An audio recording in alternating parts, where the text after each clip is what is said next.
Bismillahirrahmanirrahim. Qala Syekhul Mu'allif wa adama naf'a bihi wa bibarakati ulumihi biddaraini amin. Allahumma faqqihna fid din, 'allimna ta'wila. Al-qismus tsani, bagian yang kedua, min qismai zahiri ilmi taqwa.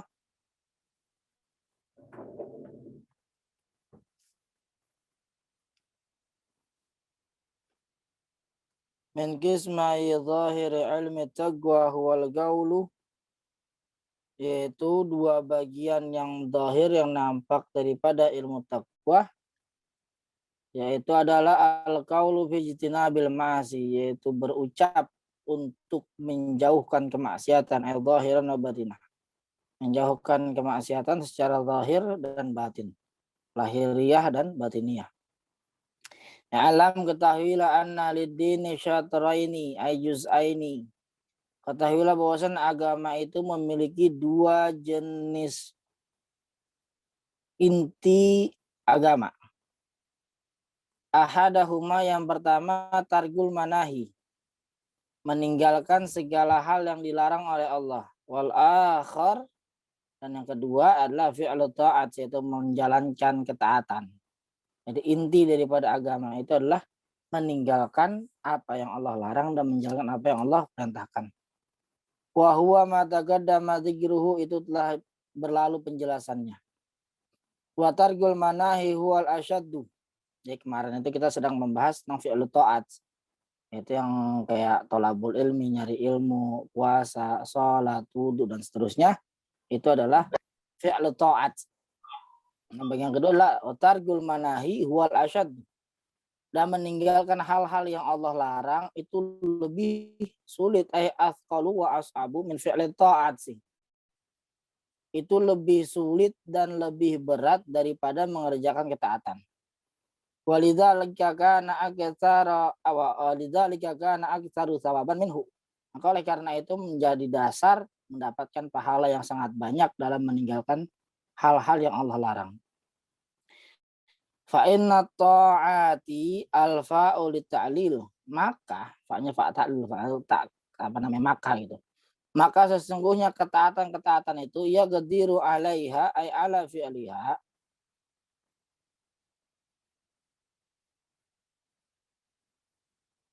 mampu gitu atas orang yang mengerjakannya, setiap orang. Maksudnya ya gadiru 'alaiha ay ala fi'liha kullu ahadin, setiap orang mampu melaksanakan ketaatan. Watarkus syahwati, dan meninggalkan syahwat, hawa nafsu gitu. Al-galbiyati wal badaniyati wal farjiyati. Nafsu itu ada tiga macam. Ada tiga macam syahwat. Yang pertama syahwat qalbiyah, syahwat hati, nafsu hati. Yaitu apa? Lalai daripada berzikir kepada Allah Subhanahu wa taala. Terus ada syahwatul badaniyah. Syahwat badaniyah itu anggota tubuh kita melakukan perbuatan dosa, namanya syahwatul badaniyah. Yang ketiga namanya syahwatul farjiyah, keinginan kemaluan. La yaqdiru alaihi tarkas syahwati illa siddiquna. Nggak ada yang mampu untuk meninggalkan syahwat kecuali orang-orang yang siddiqun, yang siddiq, yang benar keimanannya gitu. Wahum, siapa siddiqun itu? Alladzina sa'udat nufusuhum taratan bimarakin nazari fil hujaji wal ayati. Mereka orang-orang yang siddiq itu adalah orang-orang yang sa'udat nufusuhum taratan. Terkadang jiwa-jiwa mereka ini sadar akan adanya Allah bimarakin nazari fil hujaji wal ayat, dengan melihat hal-hal tanda-tanda kebesaran Allah Subhanahu wa taala. Langsung makanya dia menjadi mutmainnah. Nah, syahwat itu kan nafsu itu ada namanya syahwat, nafsu. Kalau syahwat nafsu sama gitu. Maksudnya syahwat itu ada namanya nanti nafsul ammarah, ada namanya nanti lawamah sama mutmainnah. Itu 3 nafsu itu yang nanti akan membuat syahwat ini bergejolak.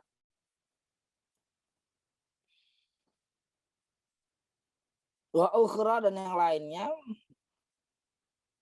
definisi lainnya, siddiqun itu lebih ma'arijit tasfiyati wa riyadati ila aujil irfani hatta tola'u alal asya'i wa akhbaru anha ala ma hiya alaih.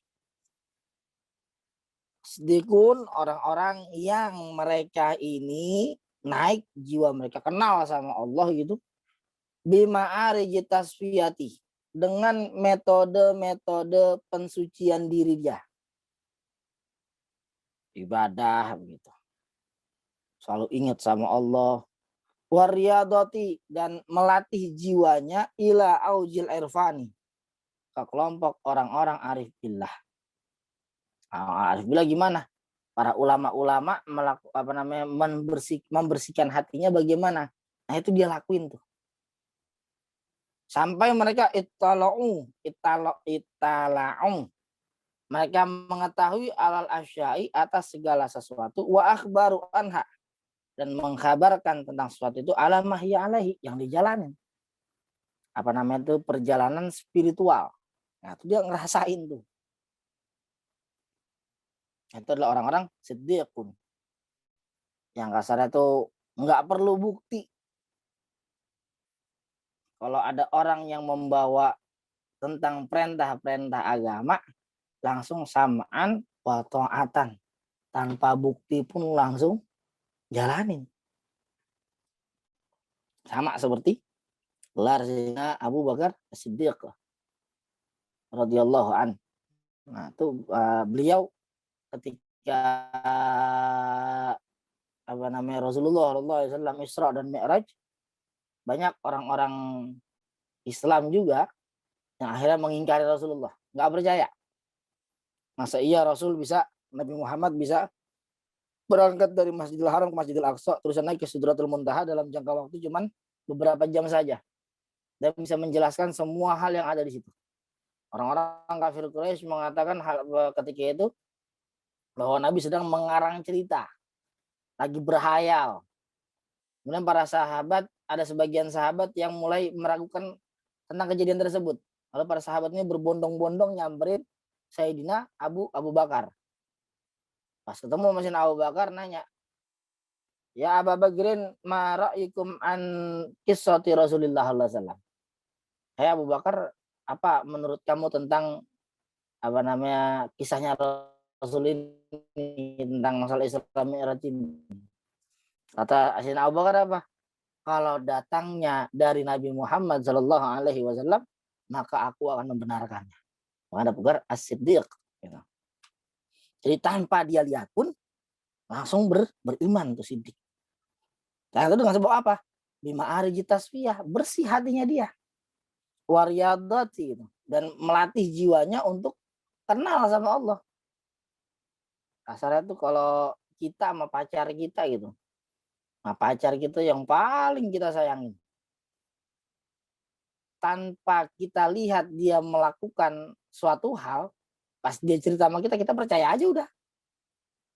Tanpa dia bilang mana buktinya, nggak perlu bukti, langsung percaya. Itu kenapa? Karena bersih hatinya gitu.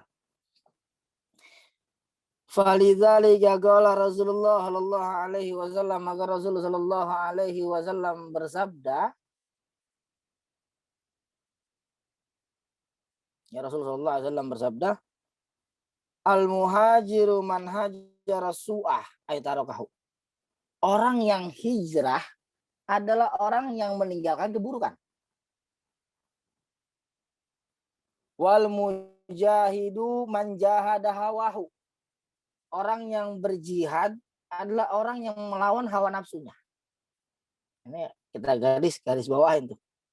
Yang maksud dengan hijrah, hijrah itu adalah orang-orang yang meninggalkan keburukan. Bukan orang-orang yang merubah fashion hidupnya, gaya hidupnya seperti yang kita kenal sekarang ini. Bukan demikian. Dan orang-orang yang jihad adalah orang-orang yang melawan hawa nafsunya, bukan yang bom bunuh diri atau segala macamnya itu. Bukan, tapi dia yang menjahada hawahu, yang berjuang melawan hawa nafsunya. Aiman zajara nafsahu anittiba'i syahwatihi bisabri wa tautini ala itsaril khairi. Siapa orang yang menjazara nafsahu,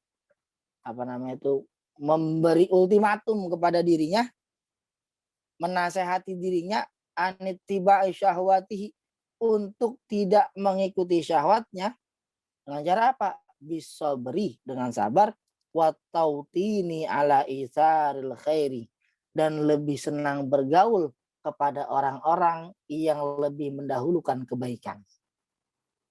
Hijrah itu baru dia. Orang hijrah tuh begitu. Dia nasehatin dirinya untuk tidak mengikuti hawa nafsunya, kemudian dia bersabar dan dia lebih memilih bergaul kepada orang-orang yang cinta kebaikan. Kalau namanya hijrah. Jadi nggak perlu pakaian. Yang tadinya nggak punya jenggot, nggak perlu beli minoxidil buat bikin jenggot. Nggak perlu.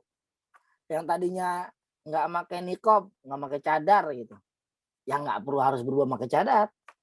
Karena kenapa?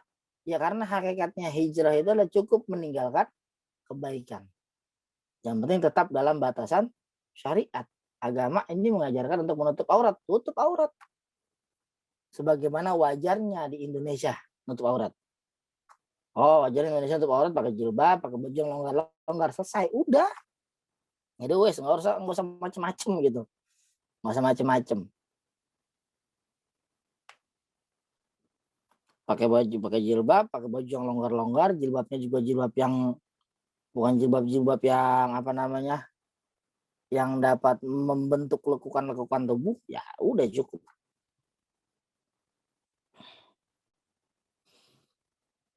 Wal mujahidu man jahada nafsahu, wa fi riwayat Tirmidzi wa Ibnu Hibban, dan dalam riwayat Imam Tirmidzi dan Ibnu Hibban, orang yang berjuang, al mujahidu, berjuang siapa? Man jahada nafsahu, orang yang melawan hawa nafsunya. Ai gahara nafsahu al amarata bisu'i ala fi'li ta'ati wa tajannubil maksiyati. Memaksa dirinya, memaksa nafsunya yang amarah bisu, nafsu amarah bisu, nafsu hewaniyah, nafsu bahimiyah, nafsu kehewanan gitu, yang dia nggak makain akal dia, di mana dia hak nafsunya ingin, syahwatnya pengen sesuatu, langsung diikutin. Namanya itu nafsu amarah bisu, nafsu yang mengajak kepada keburukan. Untuk apa? Ala fi'li ta'ati, untuk melaksanakan ketaatan. Wa tajannubil maksiyati, dan meninggalkan keburukan. Sebentar.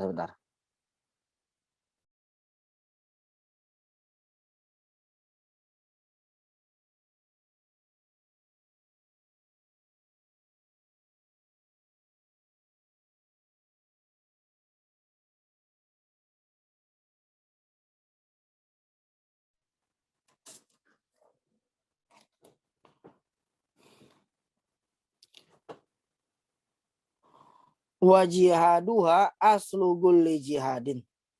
Maka jihad yang begini, jihad melawan maksiat, meninggalkan maksiat, adalah aslu kulli jihadin, dasar setiap perjuangan. Setiap jihad itu. Fa'innahu, karena bahwa sesungguhnya laulam yujahidha, kalau dia nggak mau melawan hawa nafsunya, lam yumkinhu jihadul adwi, maka nggak mungkin untuk berjuang melawan musuh-musuh Allah. Sekarang kalau ngelawan hawa nafsu aja belum bisa, bagaimana melawan musuh Allah? Nggak bisa. Misalkan gitu terjadi peperangan, dan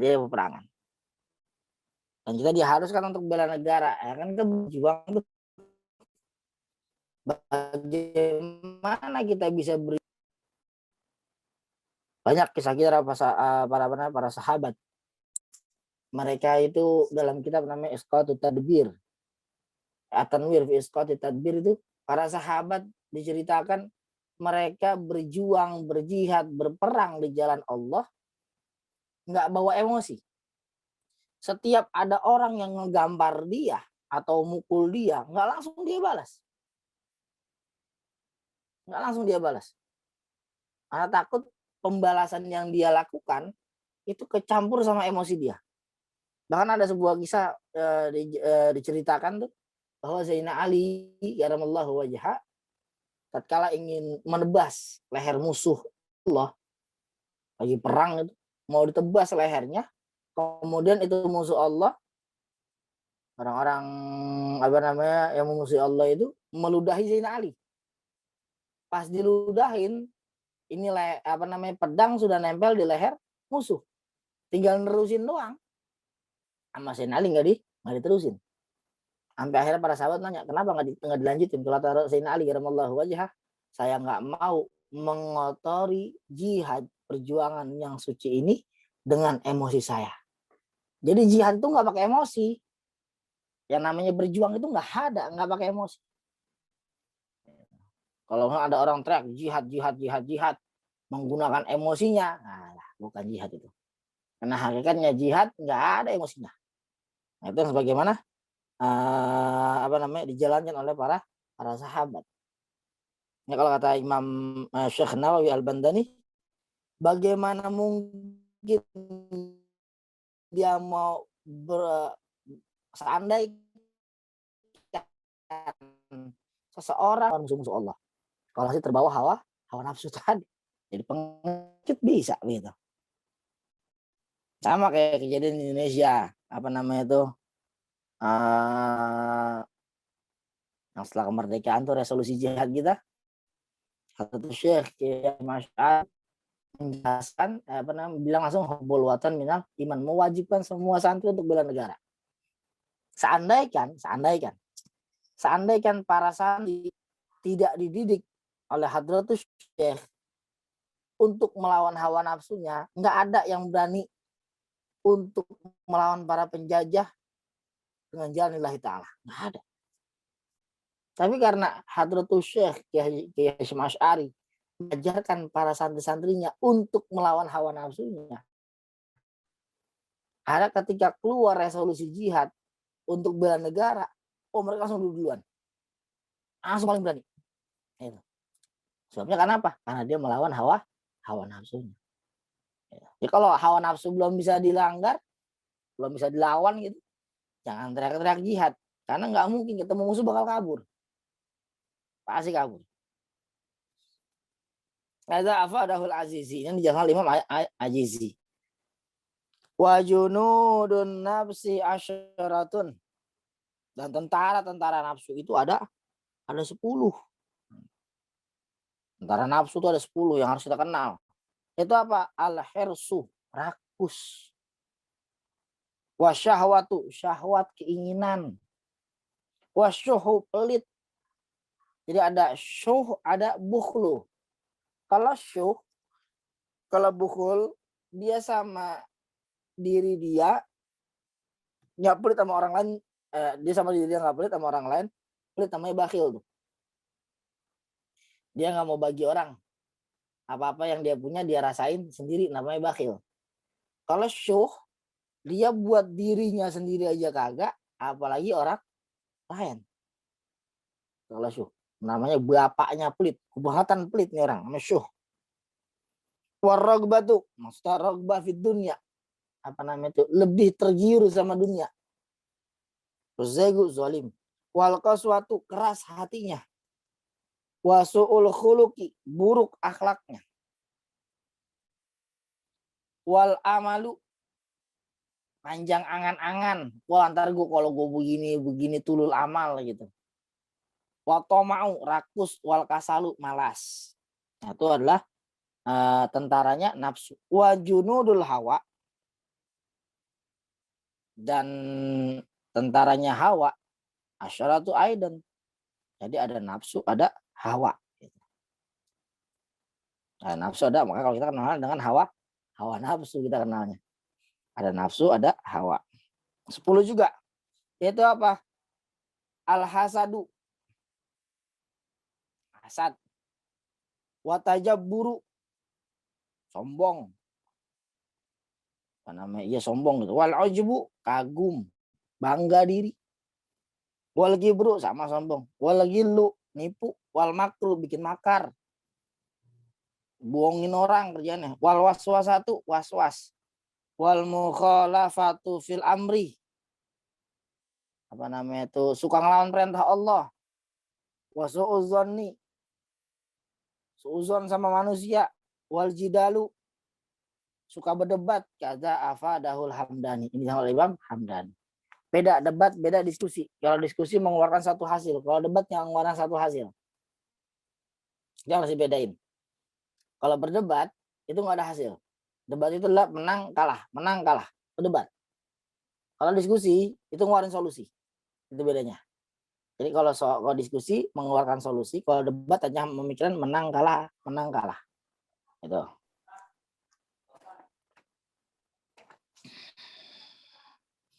Wa'alam, ketahuilah annaka innama ta'sillaha bi jawarihika ay a'dha'ika allati taktasibu biha wa hiya ay al jawarih ni'matun min ni'amillahi ta'ala. Ketahuilah bahwasannya ketika engkau bermaksiat, ngelawan sama Allah bi jawarihika, dengan anggota tubuh kamu. A'dha'ika allati taktasibu biha, anggota tubuh yang kamu gunakan untuk ngelakuin maksiat. Coba ingat-ingat ya, wahia itu anggota tubuh al-jawarih nikmatun min ni'amillahi ta'ala, itu nikmat dari Allah. Allah ngasih nikmat kita pakai buat maksiat. Karena ada sebuah riwayat mengatakan qayyidun ni'mah bisyukri. Ikat nikmat itu dengan kesyukuran. Cara bersyukurnya anggota tubuh gimana? Pakai buat ibadah.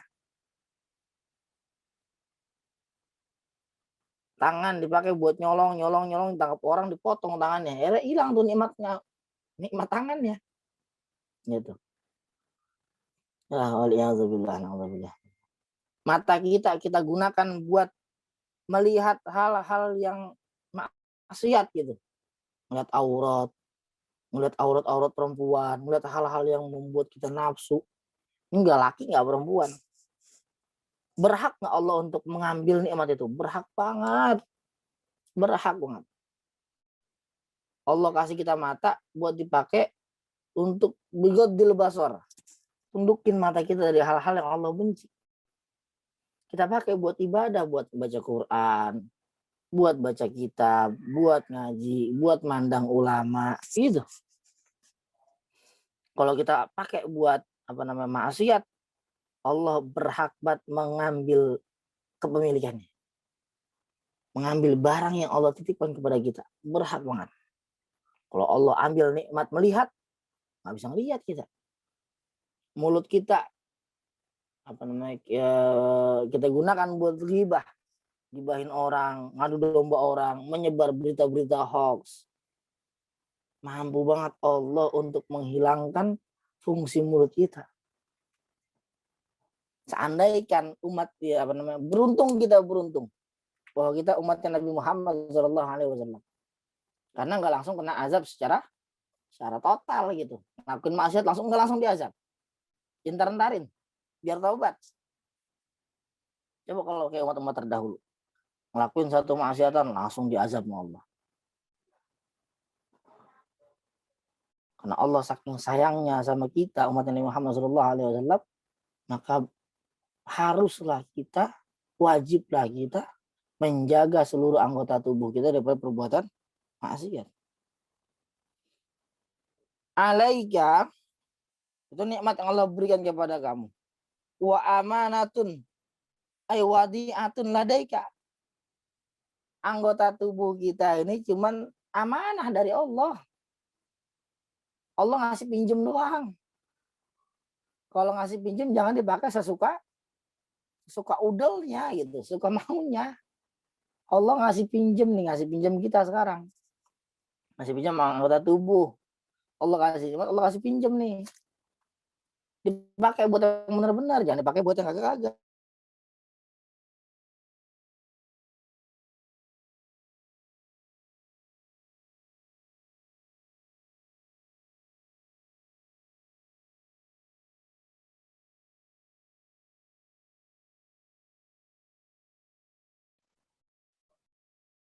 Fasta'anatka bi ni'matillahi allati hiyal jawarihu ala ma'siyati ghayatil kufrani. Fasta'anatka, anggota tubuh kamu itu kita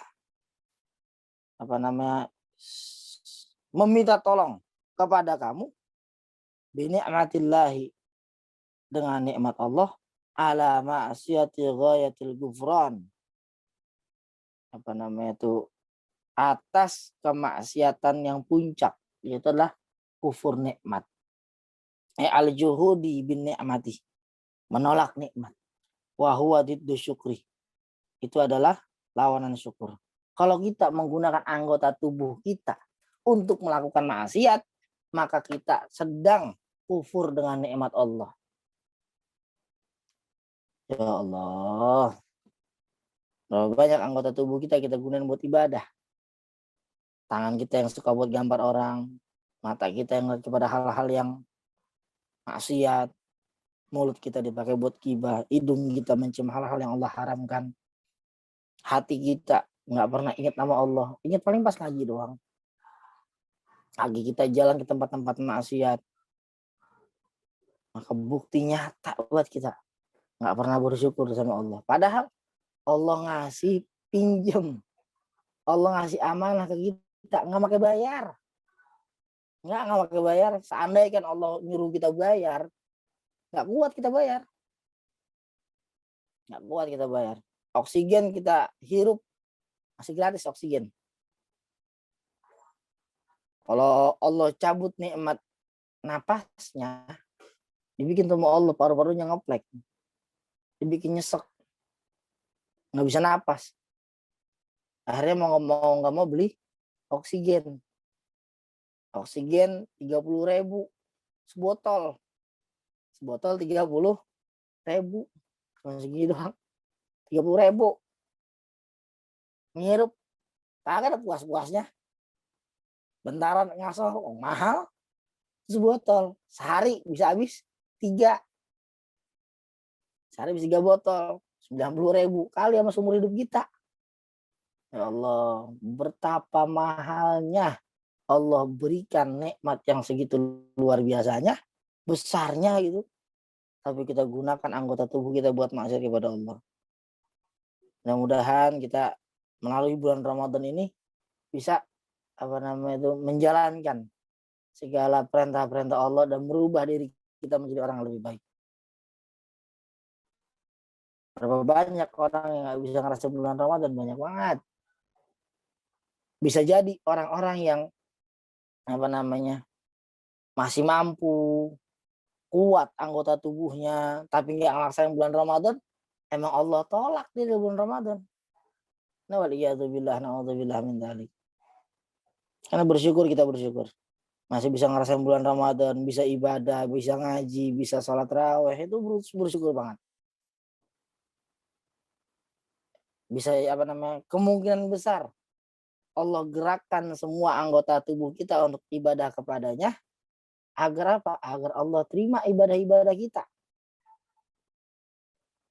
Dan bisa kemungkinan juga orang-orang yang nggak bisa ibadah di bulan Ramadan, nggak bisa puasa di bulan Ramadan, emang Allah nggak mau terima ibadah puasa dia, emang gua nggak ngarepin puasa lu, kasarnya begitu.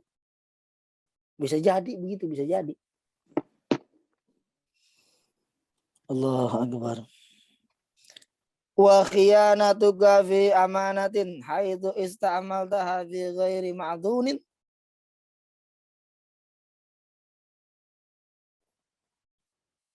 Khianatnya kamu dengan amanah yang Allah berikan kepada kamu. Bentuk khianat gimana? Yang kamu ista'maltaha, kamu kerjakan min ghairi ma'dhunin, dari hal-hal yang Allah izinkan. Jadi bentuk khianatnya seorang hamba kepada Allah dengan nikmat-nikmat jawarih anggota tubuh itu adalah menggunakan anggota tubuh untuk hal-hal yang Allah izinin. Istauda'agahallahu ta'ala ay ja'alahallahu ta'ala wadi'atan indaka. apa namanya itu istauda'aka. Allah apa namanya? Allah kasar itu gua antar ya Allah ambil lagi. Yang begitu. Indah kali sisi kamu gaya tatugian puncaknya apa namanya itu kemaksiatan. Ay ghayata mujawazati fil isyan. Kamu berlebihan dalam bermaksiat. Fa'adha'uka ri'ayaka tahta nazarika. Anggota tubuh kamu adalah tanggung jawab kamu. Dia di bawah kendali kamu. Wa ri'ayah jamaknya ri'ayah ra'iyah kal khataya jamu khatiyah. Fandur maka perhatikanlah kaifa tar'aha. Bagaimana kamu menjaga anggota tubuh kamu. Tahfadhuha bi qiyami huquqiha. Kamu menjalankan semua hak-haknya. Bagaimana kamu jaga anggota tubuh kamu yang Allah kasih? Jaga nikmat yang Allah kasih bagaimana? Fagullukum ya ma'syara bani Adam. Maka sesungguhnya maka setiap kalian wahai manusia ra'in ay hafizun ala ma indahu, menjaga setiap apa yang ada yang kamu punya. Apa yang Allah titipkan harus kamu jaga. Harus jaga. Wa kullukum mas'ulun yaumal qiyamah an ra'iyatihi.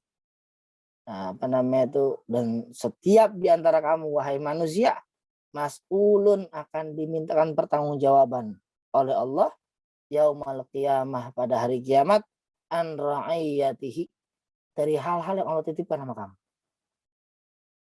Tasdidil ya'i. Wal imamu ra'in, dan para pemimpin presiden itu adalah ra'in, mereka itu menjaga, merawat, wa mas'ulun, dan akan ditanya an ra'iyatihi, atas apa yang dia rawat.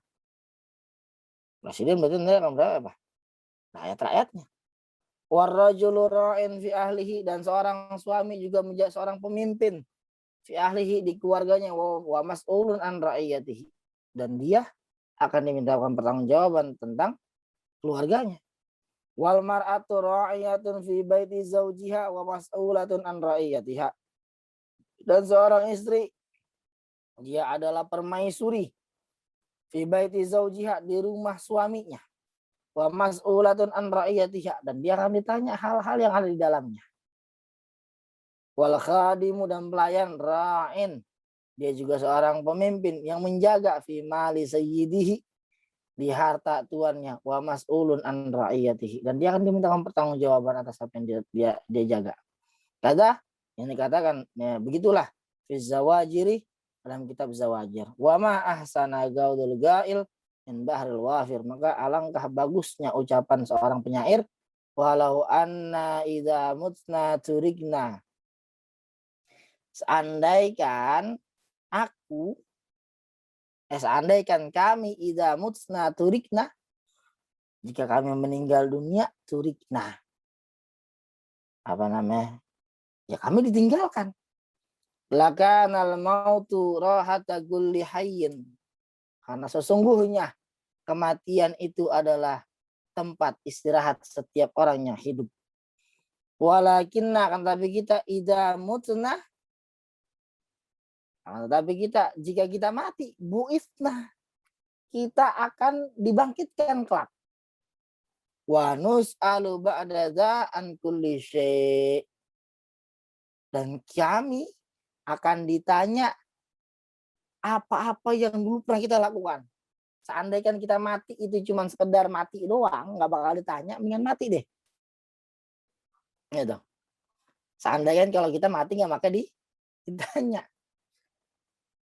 Namun kematian kita kelak akan menjadikan kematian kita nanti akan dibangkitkan oleh Allah, dan kemudian kita akan dimintakan pertanggungjawaban atas apa yang telah kita lakukan. Allah, mudah-mudahan Allah kasih taufik ke kita untuk melaksanakan ibadah-ibadah kepadanya. Amin amin ya rabbal alamin. Wallahu a'lam bishawab. Ada mau nanya nggak?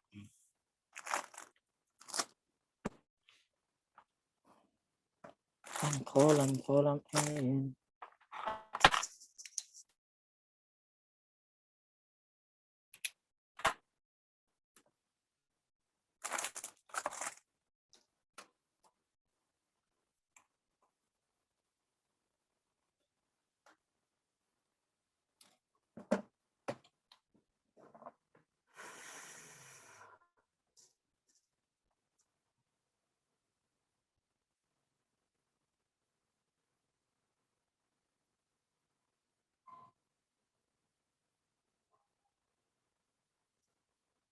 Ya, ada yang mau nanya?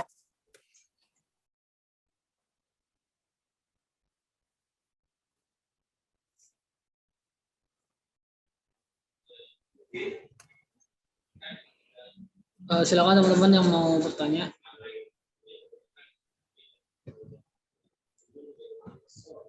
Ini yang dari luar barangkali.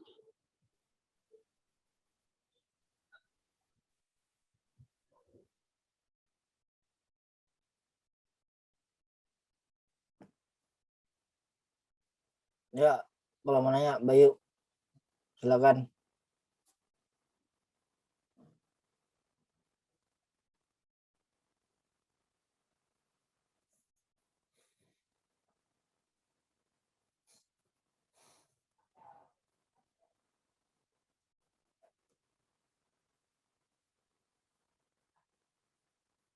Apa tuh cerita dik?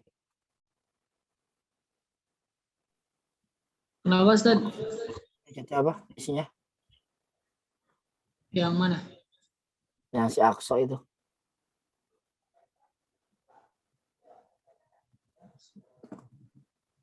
Akso itu ya?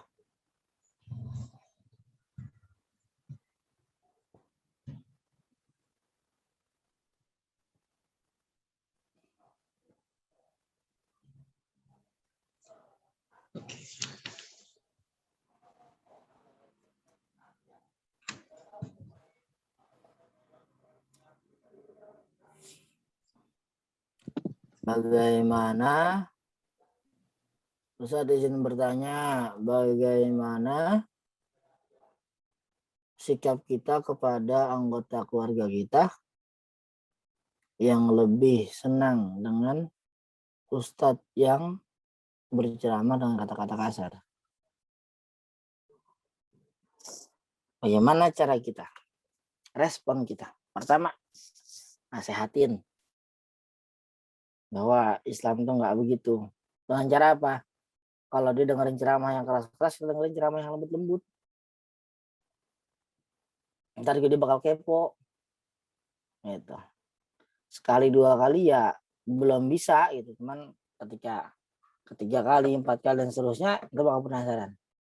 Bagaimana Allah Ta'ala berfirman kepada Nabi Musa dan Harun ketika berbicara, Allah perintahkan mereka berdua untuk berbicara kepada Fir'aun. Allah bilang faqula lahu qaulan layyinah. Apa namanya itu, berbicaralah kepada keduanya, berbicaralah kamu kepada Fir'aun dengan cara yang lemah lembut. Bukan berarti memasukkan saudara-saudara muslim kita yang yang tidak sepaham dengan kita dengan kelompoknya Firaun, enggak. Tapi di situ ada metodenya apa? Kaulan layyinah. Itu harus garis bawahin. Bukan fakulalahu yang fakulalahunya, tapi kaulan layyinah. Bahwa sebenarnya kalau cara berdakwah itu harus menggunakan kata-kata yang santun, lemah lembut. Ada tuh Nabi bilang apa? Sesungguhnya aku diutus untuk memberikan rahmat, bukan mencaci maki satu sama lain. Ya, Nabi itu diutus untuk memberikan rahmat, bukan memberikan caci maki kepada orang lain. Jadi bukan lu'anan. Wah, gua laknat lo begini. Nah, jadi apa namanya, dengan lemah lembut, bilangin pelan-pelan. Nggak langsung ngikutin kita, nggak langsung. Kita jangan saklek juga, nggak bagus. Apa namanya itu, Fabima rahmati minallahi lintalahum. Maka dengan rahmat Allah lah kamu lemah lembut. Gitu. Nah, itu kunta faddan ghalidhal qalbi lan faddu min haulik. Kalau kamu keras, saklek, maka orang-orang kafir Quraisy akan lan faddu min haulik, kabur dari kamu. Gitu. Jadi cara dakwah itu harus dengan cara yang lemah lembut. Lemah lembut nggak kena, terus lemah lembut, nggak ada cara nggak kena, terus lemah lembut. Bagaimana Rasulullah SAW berdakwah di kota Mekah dengan cara yang lemah lembut, yang lemah lembut banget. Jadi tapi harus lemah lembut mereka. Kalau misalnya kita keras kepada mereka, yang ada mereka yang malah tidak mau mengenal Islam. Gitu. Juga kalau misalkan ceramah-ceramahnya kasar dalam nada saja, kayak suaranya kenceng, teriak-teriakan, masih batas wajar. Tapi kalau ceramahnya memotivasi orang untuk melakukan perbuatan-perbuatan yang dilanggar oleh agama, nah itu baru kita bilangin. Gitu. Ya misalkan menghina orang, mencaci orang, menjelek-jelekan orang, mengajak orang untuk melawan suatu kekuasaan, itu tetap. Nah, itu bilangin pelan-pelan. Jangan langsung disalahin, tapi pelan-pelan. Jangan pelan-pelan. Jangan sampai keras. Begitu Aksa. Baik, Ustaz, terima kasih. Ya. Manusia tidak luput dengan kesalahan, di mana setiap kebaikan pasti ada maksiat. Apakah ada keringanan untuk meminimalisir dalam meredam nafsu, di mana seseorang dibalik melakukan kebaikan juga melakukan kemaksiatan yang selalu diulang-ulang? Apa nama itu hadisnya?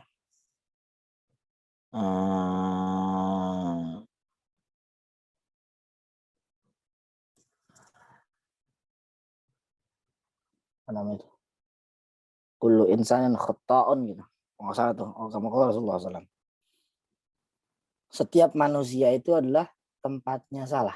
Wa khairul khata'in, dan sebaik-baik orang yang salah adalah at-tawwabun, adalah orang-orang yang senantiasa bertaubat. Maka artinya adalah setiap kesalahan yang kita lakukan, maka kita harus sesali dan harus akui itu sebuah kesalahan dan kita bertobat. Tobat sambal. Terus kalau tobat sambal gimana? Ya nggak jadi masalah. Nggak masalah.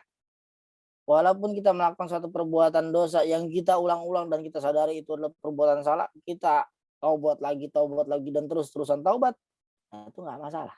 Itu masih lebih baik. Kenapa? Karena kita mengakui itulah sebuah kesalahan. Yang nggak baik itu adalah setiap kesalahan yang dia perbuat dan dia tidak menyadari kesalahan tersebut. Nah itu adalah sebuah kesalahan besar. Karena Nabi bilang khairul khata'in at-tawwabun, sebaik-baik orang yang melakukan kesalahan adalah orang-orang yang at-tawwabun, yang bertaubat kepada Allah Ta'ala.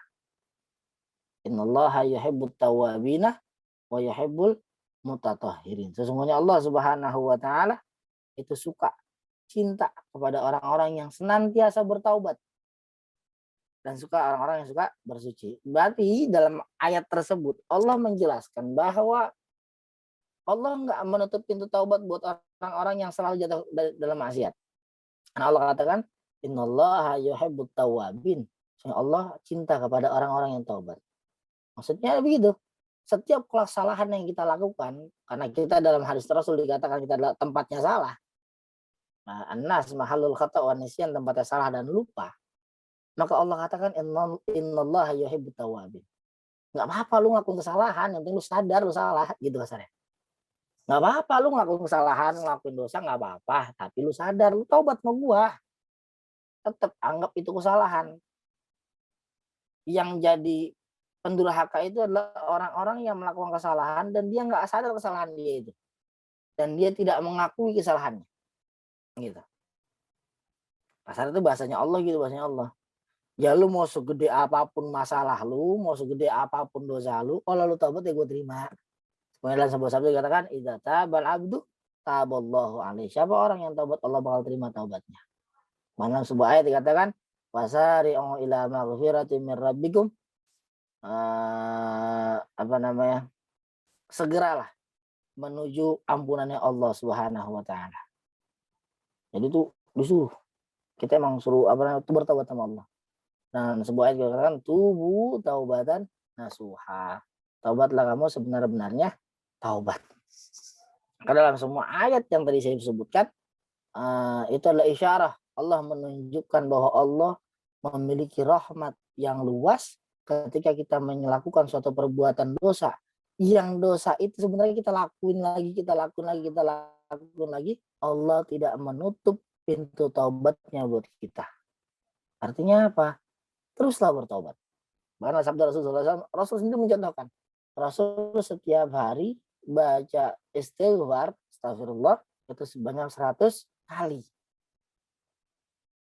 Berarti cara taubatnya adalah kamu akui itu kesalahan kita, kemudian kita punya niat azam yang kuat, keyakinan yang kuat bahwa kita tidak akan melakukan perbuatan dosa lagi, yakin dulu yang penting. Yakin dulu, kita yakin gak bakal melakukan perbuatan dosa itu lagi. Baru kemudian kita istighfar kepada Allah. Nanti lambat laun, Allah ketika orang-orang yang suka bertaubat ini terus menerus bertaubat kepada Allah, nanti lambat laun dari sebab taubatnya itu Allah masukkan cahaya-cahaya keimanan yang mantap. Dan akhirnya dia tidak akan melakukan kemaksiatan lagi. Yang pertama ini aku aja dulu kesalahan kita. Taubat terus sama Allah.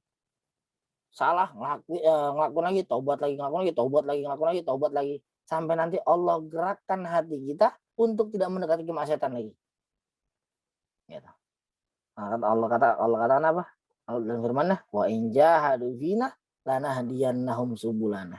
Kalau kamu bersungguh-sungguh datang kepada kami akan tunjukkan jalan kepada kalian. Yang artinya apa? Kalau kamu taubatnya cuma sekali doang, ya udah Allah cuma liatin doang. Kalau kamu taubat lagi, akui kesalahan kita, nanti Allah berikan petunjuk buat jalan kita akan kemana. Allah kasih jalan ke surganya, kasih tahu, begitu.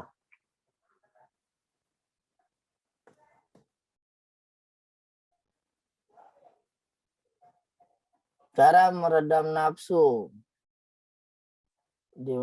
Meredam nafsu gini. Pada ngaji kitab Maqasidus Shaum kan ya? Ya sedikit ya. Di kitab Maqasidus Shaum. Di kitab saya itu halamannya, sebentar saya lihat. Kalau nggak salah sekitar halaman 16-an dah. Halaman 16. Di Maqasidus Shaum. Bukan Maqasidus Shaum. Apa? Asyam. Oh, Asyam. Ada kitab namanya Maqasidus Shaum. Apa namanya? Ada hadis inna syaitana yajri 'alan nasi majrad dami. Sesungguhnya syaitan itu berada membuat nafsu kita ini bergerak, timbul bisikan-bisikan di hati untuk menjalankan sebuah kemaksiatan itu lewat majrad dam, tempat mengalirnya darah. Yajri 'alan nasi majrad dami. Kata Rasul apa? Fadayyiquha bisaumi. Kalau kamu ingin meredam hawa nafsu kamu, dayyiquha, sempitin pergerakan setan. Dengan cara apa? Bisaumi, dengan puasa.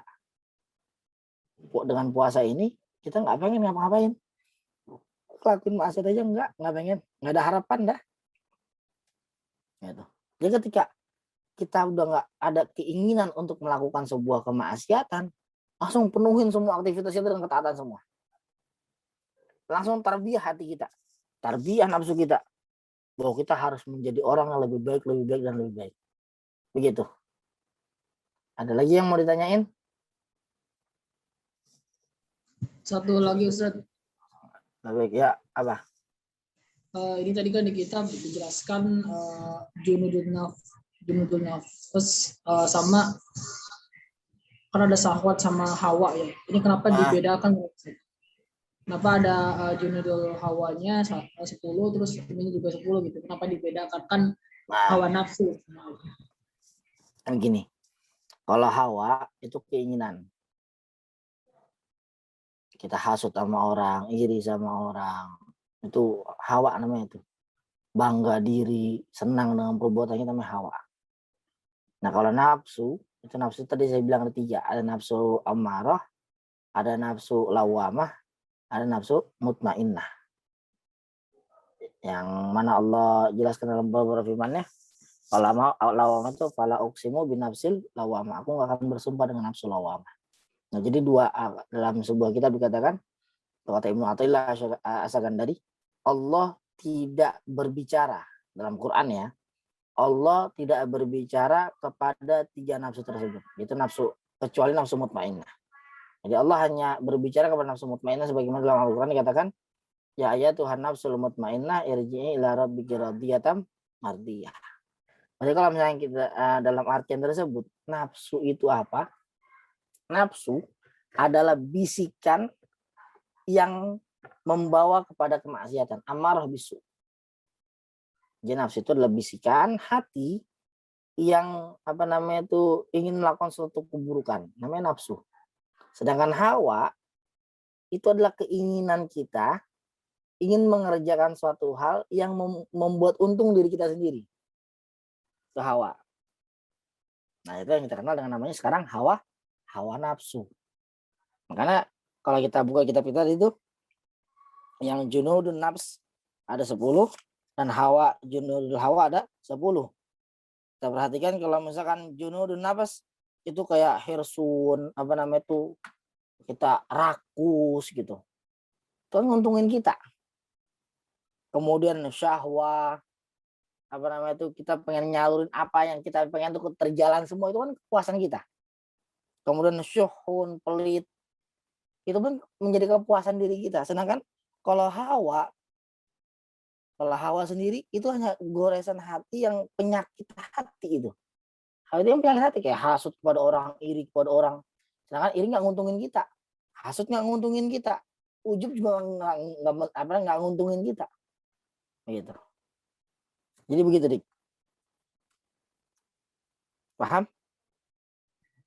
Paham, Ustaz. Terima kasih. Alhamdulillah. Ya, sama-sama. Ada lagi yang mau tanyain? Oh, alhamdulillah ala kulli hal.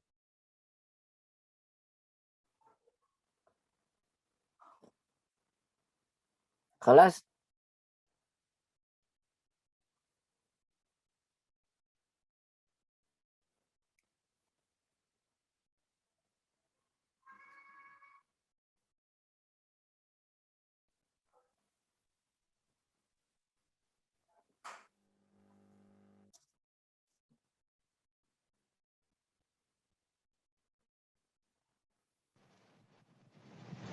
Kayaknya nggak ada lagi set yang bertanya sih.